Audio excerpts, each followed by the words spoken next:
Shalom, first and foremost, I like to give all glory, honor, and praises to Yahweh Bashem, Yahweh Shai. Double honors to the apostle elders, the great millstone who rule well. And salutations to all you brothers out there pushing this word in love, truth, sincerity, and humility. Once again, it's the brother Shai there from the Chicago camp, coming back to you with what I hope is another quick and edifying sit down. And this is on World Star, and it says, does she have a point? Woman says the kids shows they're putting on are forcing kids and exposing them to turn their sexuality. So we're going to let this video play, and then we're going to get some scripture. Okay, so I'm sitting here with my son. Disclaimer. I don't have any problem with the LGBT community. I have friends. I love y'all. But here's where I'm upset. I'm sitting here with my 1-year-old son, and we are watching, I think it's Blue's Clues. Anyway, it's on YouTube. And I'm not paying attention, but I'm listening about parade. Okay, cool. I look up on the screen, and it's literally, y'all. Do y'all see this?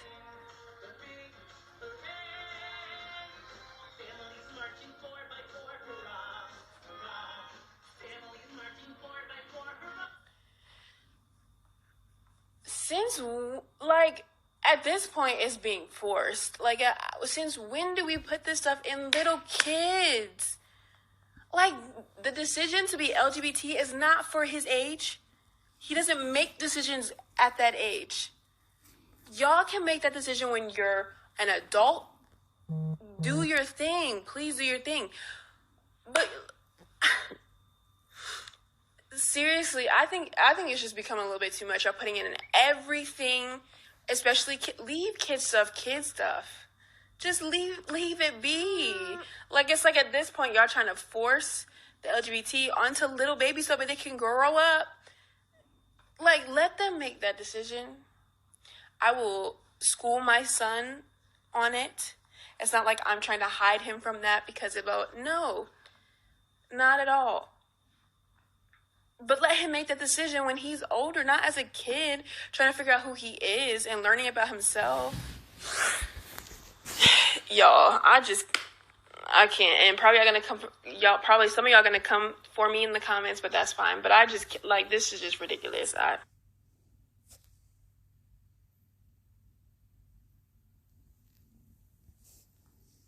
Well, and see, that's the thing. That's the thing that it's kind of frustrating when you listen to, like, I don't have a problem with them, and I love them. But the thing is, when you let that type of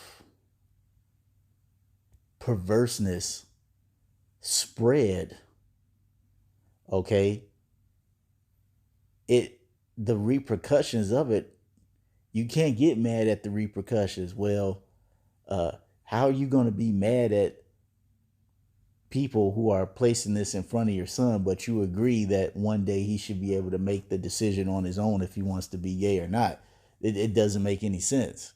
All right, if you don't agree with it, forcing it on your children at a young age, you shouldn't agree with it. Why do people say that type of thing? Like, well, I don't agree with them forcing it on the children. That's not right. Well, what's the difference whether they're children or adults or what? Because all that means is you just don't agree with them forcing it on them when they're a kid. What about when they're a teenager? What about when they're a toddler or an adult? You agree with it then? To me, it just sounds hypocritical. But see, this is what happens in Babylon the Snake. All right? When you let a little bit of evil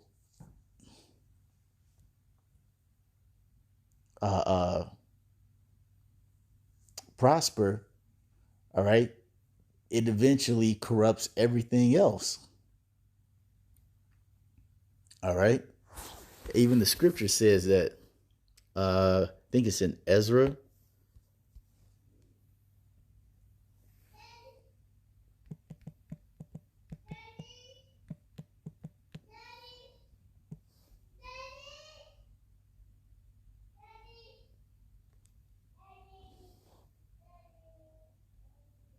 Uh,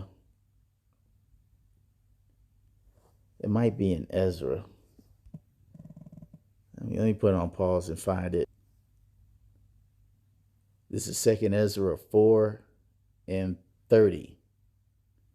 It says, "For the grain of evil seed hath been sown in the heart of Adam from the beginning, and how much ungodliness hath it brought up unto this time? How much shall it yet bring forth until the time of threshing come? Ponder now by thyself how great fruit of wickedness the grain of evil seed hath brought forth." Okay? Through the actions of one man,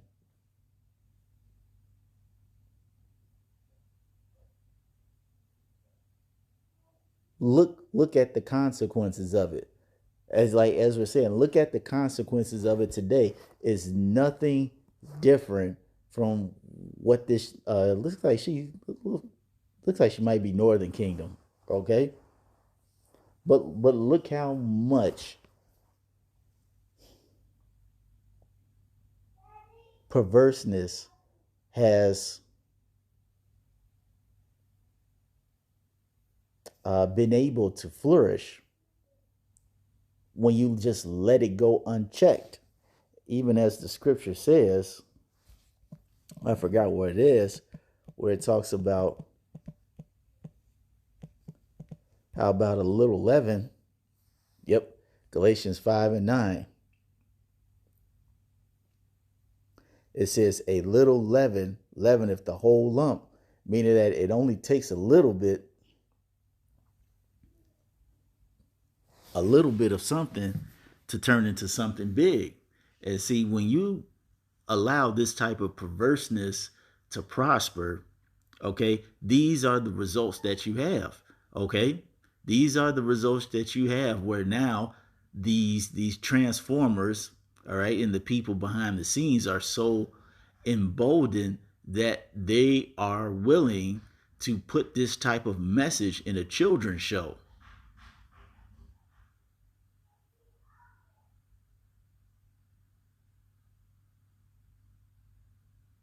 Okay?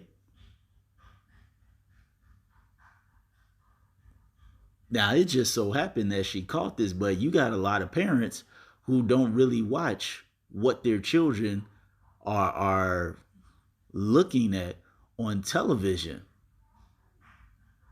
And these folks are real slick about how they do things.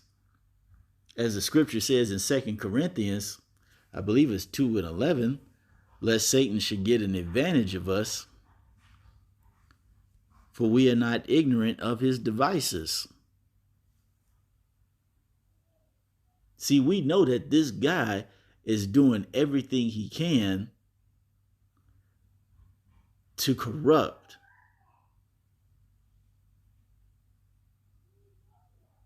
the people of this world. And the younger you catch them, the more susceptible they are to the programming.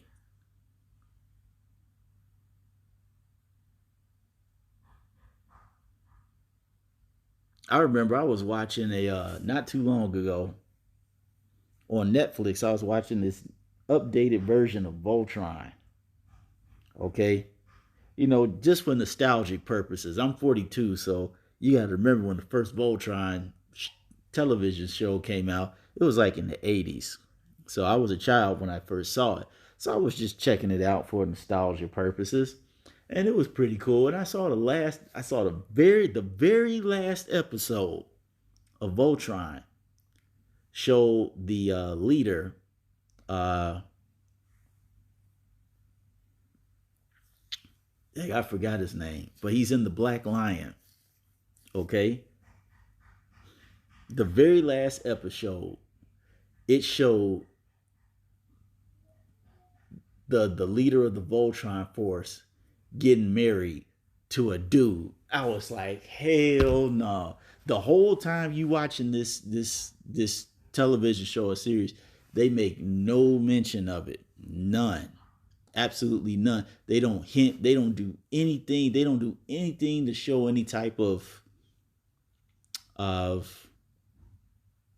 suspicion that somebody is part of that lifestyle, or they're trying to throw something about that lifestyle in it. And they did it in the very last episode. I was just like, hell no.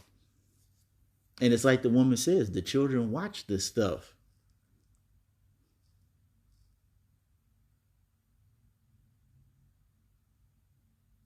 This is a truly sick and evil world that we live in. As the scripture says, man, this I forgot how it's worded. Let me put it on pause real quick. This is Isaiah 24:5. It says, the earth also is defiled under the inhabitants thereof. Okay. And who's managing the earth right now? Bad Uncle Esau, which according to the Bible, he is the wicked. Job 9:24, Malachi 1:3-4. All right. Because the scripture says that this guy is clean contrary to the law. Okay. He is completely contrary. It says, the earth also is defiled under the inhabitants thereof, because they have transgressed the laws, changed the ordinance, broken the everlasting covenant.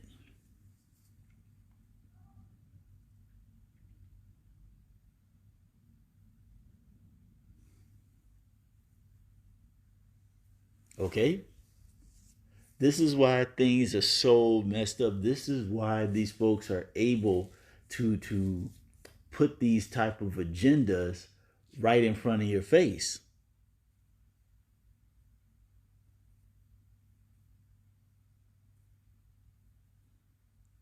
And this is why the scripture says that the Lord has to set up one that is more profitable, which is Yahawashi. Okay? And Yahawashi has to come back and save us. At the rate that these folks are putting out these wicked agendas, okay, there's not going to be a mind that won't be tainted or destroyed, all right, by these abominable things. And even the scripture says that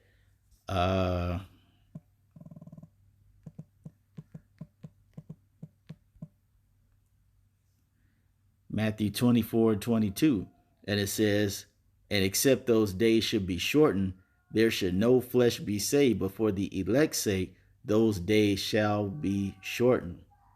Okay, the days have to be shortened. The Most High has to come back and set up his management on earth, because either no flesh will be saved physically, or no flesh will be saved mentally, or spiritually. This is the whole reason Yahawashi needs to come back, because the world cannot continue to operate under this type of wicked vibration.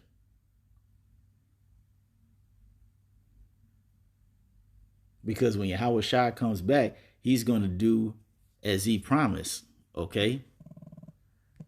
I haven't got this one in a while.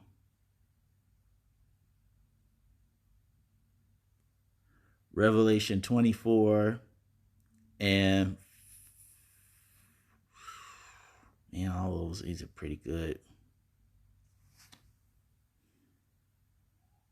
But I'm gonna just get to the point. Revelation 24 and 5. Okay? It says, and he, this is talking about Yahawashi, that sat upon the throne said, behold, I make all things new. And he said unto me, write, for these words are faithful and true. Correct. So when Yahawashi comes back, he's going to make all things new. Okay?